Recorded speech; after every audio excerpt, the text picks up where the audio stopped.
নমস্কার, স্বদেশী ঘরকন্যা একটি ব্লগে আপনাদের সবাইকে জানাই স্বাগত। সবাই কেমন আছেন? আমি রাখি চলে এসেছি আজ নতুন একটা ব্লগ। আজ সোমবার সকাল 7টা মতো বাজে, এখন চলে এসেছি রান্নাঘরে। এই যে ডিম সিদ্ধ বসিয়ে দিয়েছি, আর এটা হচ্ছে রুটি। আর তোমাদের দাদাভাই কিনে এনেছে। আসলে আজ সকাল থেকে উঠেই না আমার ভীষণ শরীরটা খারাপ লাগছে, মাথাও ঘুরছে, আর কেন জানি না এরকম হচ্ছে। তাই গরমের জন্য কিনা জানি না, আর তাই জন্য তোমাদের দাদাভাই বললো যে মনে হচ্ছে প্রেশারটা কমে গিয়েছে, তাই একটা ডিম সিদ্ধ করে খেতে আর রুটি এনে দিয়েছে। রুটিটা হচ্ছে তাই এই যে সেঁকে নিচ্ছে। এই সকালের আমার জল খাবার রেডি হচ্ছে।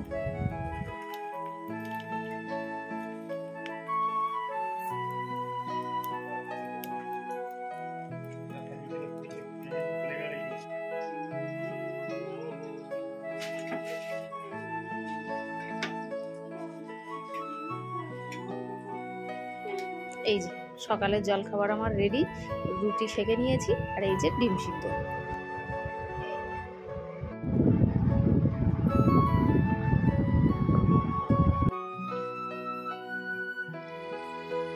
এই যে সকালে জল খাওয়ার আমার কমপ্লিট। চলুন, আর এগুলো কি মোজা চিংড়ি বলে? তোমাদের দাদাভাই চিংড়ি মাছগুলো নিয়ে এসেছে, তাই চলুন আর দেরি করলে হবে না, সকালে রান্না বান্না বসিয়ে দিই। জানেন তো ছেলে আবার খাওয়া দাওয়া করে স্কুলেই যাবে। এই যে কড়াইতে তেল দিয়ে চিংড়ি মাছগুলো দিয়ে দিয়েছি, ভালো করে নুন মাখিয়ে, আর একটু ভালো করে ভেজে নেবো। আর আজ ভাবছি একটু অন্যরকম রান্না করবো। কী বলুন তো, আমার ছেলে না সর্ষে বাটা দিয়ে যে কোনো জিনিস, মাছের তরকারি বা চিংড়ি ভীষণ পছন্দ করে।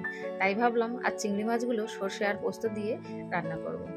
তাই ভাজা আমার প্রায় কমপ্লিট হয়ে এসেছে, এবার নামিয়ে নেবো চিংড়ি মাছগুলো।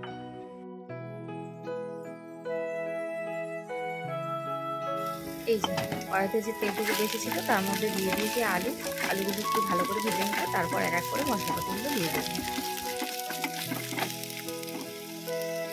এই যে এদিকে বেটে নিয়েছি আদা রসুন বাটা, আর এটা আছে কাজু পোস্ত সর্ষে সব রকম দিয়ে বেটে নিয়েছি একসাথে। তারপরে এই যে কড়াইতে পেঁয়াজ দিয়ে দিয়েছি, দিয়ে একটু ভেজে নেবো, তারপরে মশলাপাতিগুলো দিয়ে দেবো।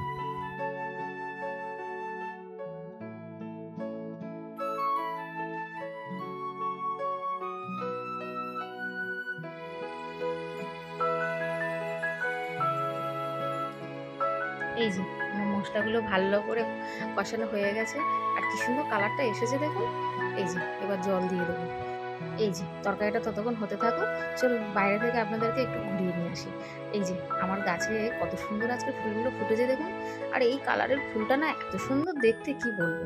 আমার আজকে টবগুলো প্রায় ভরে গেছে ফুলে। চলুন আরও কিছু ফুল আছে, সেগুলোও আপনাদের সাথে শেয়ার করি।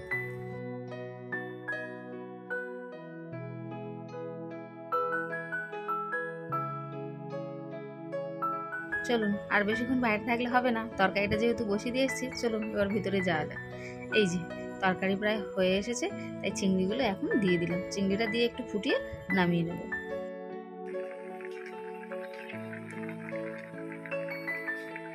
এই যে এদিকে আমার চিংড়ির তরকারি রান্না করা পুরো কমপ্লিট।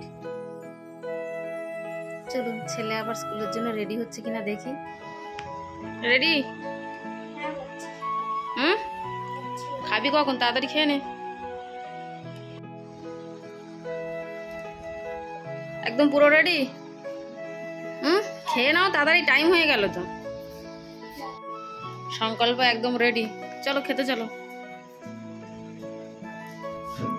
বসো বসো।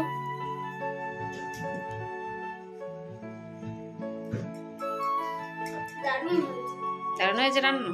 বাবা, সংকল্প সবসময় রান্না দারুণ না। তা ঠিক আছে, তুমি তাড়াতাড়ি খেয়ে নাও। তোমার ওই টিফিন আর এই জলের বোতল গুছিয়ে রাখো, আমি ব্যাগের মধ্যে ঢুকিয়ে দেবো। ঠিক আছে, তুমি তাহলে তাড়াতাড়ি খেয়ে নাও। এই যে ছেলে এদিকে জুতো পরে নিচ্ছে, এবার বেরিয়ে যাবে স্কুলের জন্য। ঠাকুরের ওখানে প্রণাম করে এসো আগে, যাও।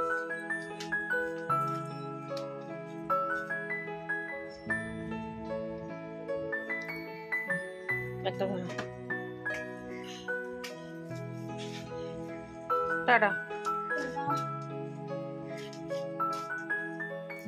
দেখি সংকল্প অনেক লম্বা হয়ে গেছে। এই জলের বোতলটা পড়ে যায় না, না জলের বোতলটা পড়ে যায় না। স্নান টান সেরে এসেছি, এবার খাওয়া দাওয়া করবো। চলুন টাটা। এই যে এখন দুপুরের খাবার নিয়ে বসে গেছি। আজ আর তেমন কিছু কাজ টাজ ছিল না, তাই একেবারে স্নান সেরে এসে সোজাই খেতে বসে গেছি। আর কি বলুন তো, কেউ যখন বাড়ি না থাকে না, একদমই একা একা এইভাবে বসে খেতে ইচ্ছে করে না। কিন্তু কি করব, ছেলে তো আসবে সেই 4:30 পৌনে 5টা নাগাদ। তাই জন্য আমার ছেলে আর তোমাদের দাদা ভাই যখন না থাকে না, তখন একা একা এইভাবেই খেতে হয়। আর আজকের তরকারিটা আমার ছেলের ভীষণ পছন্দ হবে, কারণ ও চিংড়ির তরকারি ভীষণ ভালোবাসে। তো যাই হোক বন্ধুরা, আমি দুপুরের খাবারটা সারি, আর আজকের এই দুপুরের খাবার খেতে খেতে ব্লগটা শেষ করছি। সবাই ভালো থাকবেন, সুস্থ থাকবেন, সাবধানে থাকবেন। আর আজকে ব্লগটা কেমন লাগলো সেটা আমাকে অবশ্যই কমেন্টে জানাবেন। আর ভালো লাগলে একটা লাইক করে দেবেন। দেখা হবে খুবই শিগগিরই পরের একটা ব্লগে। টাটা বন্ধুরা।